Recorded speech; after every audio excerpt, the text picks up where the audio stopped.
आपल्याला हे देखील माहिती आहे, म्हणजे राजकारणामध्ये जेवढी बदनामी कोणी सहन केली नसेल तेवढी बदनामी माझ्यासारख्या कार्यकर्त्यांना सहन केली, परंतु त्याच्यावर मी एकही वाक्य कधी बोललो नाही. आणि हेच मला असं वाटतं की महाराष्ट्रातल्या रत्नागिरी मतदारसंघाची जे सांगितलं ते काम करणं लोकप्रतिनिधीची जबाबदारी, पण कामामध्ये पद्धत वेगळी अनेक वेळा करत असतात, त्याबरोबर नागरिकांची कामं देखील करत असतात, त्याबद्दल वाद नाही. आपण कार्यक्रमाच्या शेवटाकडे वळत आहोत.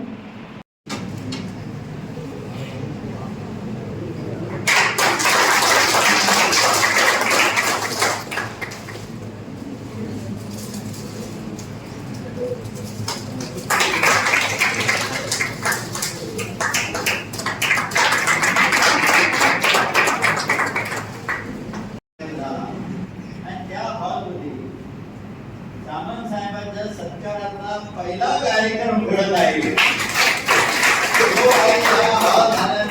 पहिला जो कार्यक्रम होता या सामंत साहेबांच्या दिल्लीमध्ये गेल्यानंतर गजेंद्रसिंह शेखावतांना जेव्हा भेटलो तर त्यांना मी अगोदरच सांगितलं होतं की मराठी भाषेला अभिजात भाषेचा दर्जा मिळण्याचा GR हा ऑक्टोबरमध्ये नरेंद्र मोदी साहेबांनी त्याची घोषणा केली, परंतु आजपर्यंत आमच्याकडे प्राप्त झाला नाही. तो मला द्यावाच लागेल. आणि कदाचित सेंट्रल गव्हर्नमेंटच्या गडबडीत असेल, विधानसभेच्या अधिवेशनाच्या गडबडीत असेल, विधानसभेच्या आचारसंहितेच्या गडबडीमध्ये असेल, तो केंद्र सरकार कदाचित पाठवू शकला नसेल.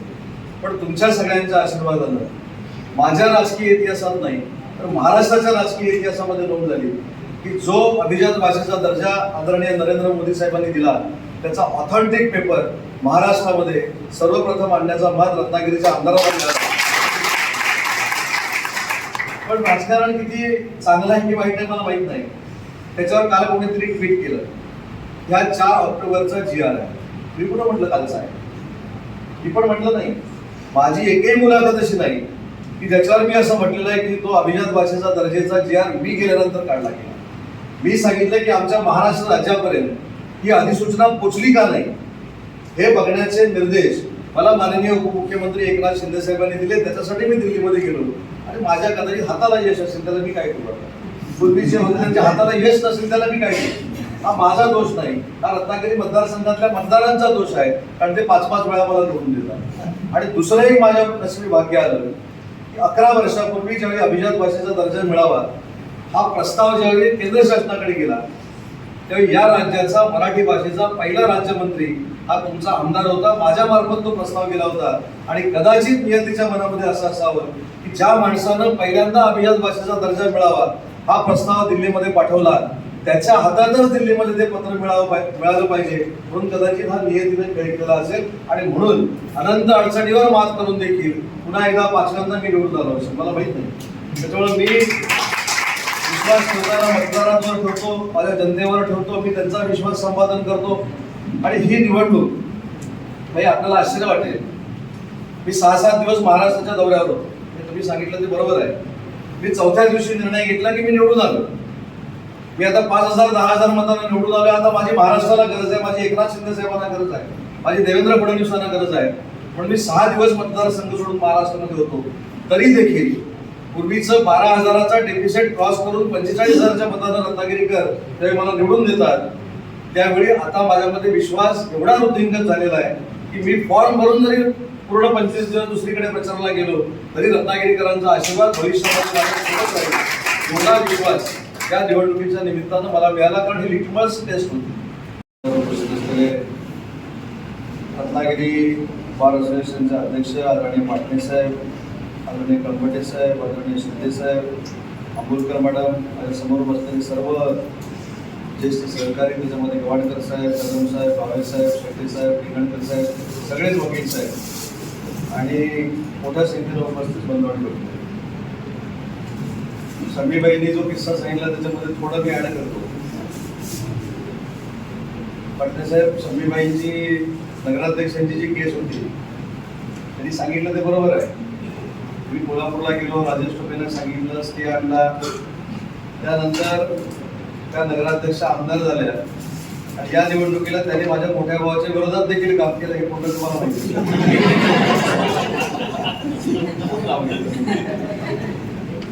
तसं तुम्ही नाव तुम्ही शोधून टाका. पण आज समाधान एवढ्यासाठीच आहे की मी केलेल्या कामाच्या निमित्तानं जे काम केलं त्याच वास्तूमध्ये आपण सगळ्यांनी मिळून माझा सत्कार केला. मगाशी बाईने देखील सांगितलं की ज्या पद्धतीनं राजकारणामध्ये आम्ही सगळे मिळून काम करतोय, अध्यक्षांनी सांगितलं की मी माझी संस्कृती कधी सोडली नाही, पण पाटील साहेब मी सोडली नाही आणि सोडणार देखील नाही. कारण शेवटी राजकारणावर पोट असणारे वेगळे आहे आणि राजकारणावर पोट नसणारे वेगळे आहे.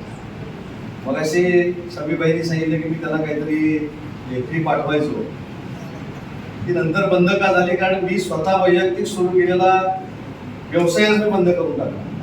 तर मी समीबाईंमुळे केला असं म्हणत नाही, त्याच्यामुळे परत मी पाठवण्याचा काही प्रश्न आला नाही.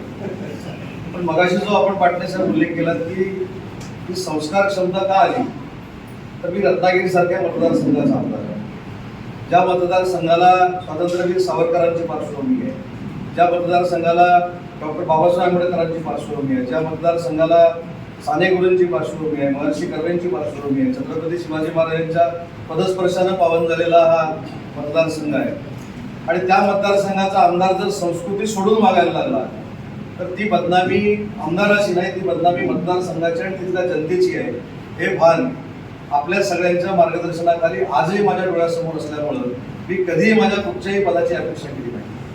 मी जे जे निर्णय घेतले त्या निर्णयाबरोबर रत्नागिरीकर राहिले, आपण सगळे राहिलात, तुम्ही सगळ्यांनी आशीर्वाद दिले. म्हणूनच माझ्यासारखा कार्यकर्ता कुठचीही राजकीय पार्श्वभूमी असताना, कोणी माझ्या घरामध्ये सभापती नव्हतं, कोणी माझ्या घरामध्ये जिल्हा परिषदेचा अध्यक्ष नाही, कोणी माझ्या घरामध्ये ग्रामपंचायतीचं सदस्य नाही, असं असताना मी 5-5 वेळा निवडून देतो आणि तुम्ही सगळे आशीर्वाद देतात. हे याचंच फलित आहे. मी कोणालाही त्रास दिला आणि मी ठामपणानं सांगेन, जनतेला त्रास देणाऱ्या माणसाला मी 100% त्रास दिला, पण माझ्या वैयक्तिक स्वार्थासाठी मी कधीही कोणाला त्रास दिला नाही. हे कदाचित तुमच्या आशीर्वादानं मला मिळालेलं गुडविल असेल आणि म्हणूनच माझ्यासारखा कार्यकर्ता आज 5 वेळा विधानसभेचं नेतृत्व करतोय. त्या रत्नागिरी मतदारसंघाचा इतिहास देखील आपल्याला माहिती आहे. पूर्वी हा मतदारसंघ काँग्रेस माइंडेड होता, नंतर कुसुमताई अभ्यंकरांच्या निमित्तानं तो संघाच्या ताब्यामध्ये आला, त्याच्यानंतर पुन्हा एकदा तो जडार साहेबांच्या निमित्तानं काँग्रेसकडे गेला, त्याच्यानंतर शिवाजीराव गोगड साहेबांच्या निमित्तानं पुन्हा एकदा भाजप